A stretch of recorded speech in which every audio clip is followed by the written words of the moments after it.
I'm Mark Doty. You might know me from YouTube, where I have a synthesizer demonstration channel that also covers a lot of synthesizer history. You might know me from my presentations all over the United States and some in Europe about the history of synthesizers. You might know me from Reverb, where I have done a series about interesting facts about synthesizer history.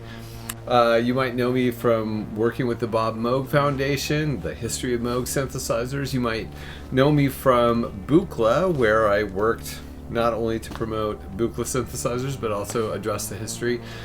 I sometimes describe myself as a synthesizer historian, but the fact of the matter is, that's not really what I am. What I am is a synthesizer history enthusiast and educator. There are real historians out there pursuing the history of synthesis, and some of them have been doing it for a very long time. One of these people is Dr. Tom Rhea, who is not only a historian about electronic music instruments, but he's also a participant in the history of electronic music instruments.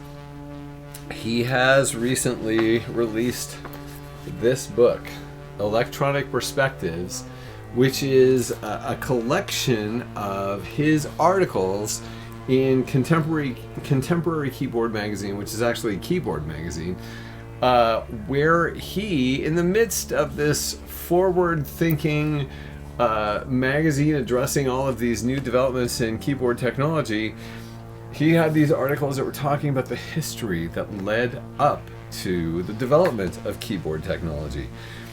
And I know a lot of people think like synthesizers started in the 1960s with Bob Moog, but even Bob Moog himself taught that that was not the case, and he did so using photographs that Tom Rhea had collected. Anyway, this book that Tom Rhea has released, I mean, I'm kind of frustrated about it because the fact of the matter is I have been so influenced by these articles that Tom put in Keyboard Magazine. I mean, they really formed a lot of the education that I do. Like, I have learned greatly from him, and by purchasing this book, you're going to know a lot of the things that I teach, because he has been such a huge influence on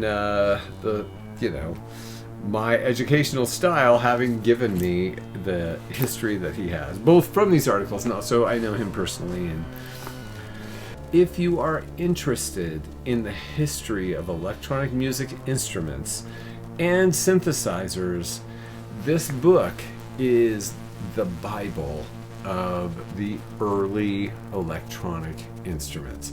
The Electronic Perspectives articles are indispensable as far as learning about how electronic musical instruments came into being.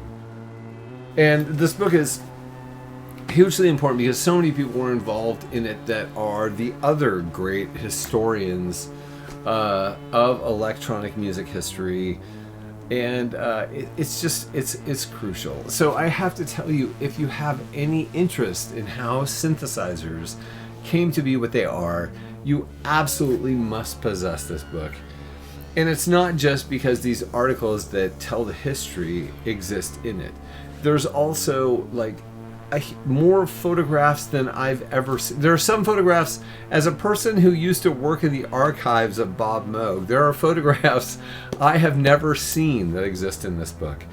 It is a treasure trove of information about electronic instruments, historical developments in synthesis, and it's beautiful. It's an amazing resource that if you have an interest in the history of synthesizers, you literally simply must have this book.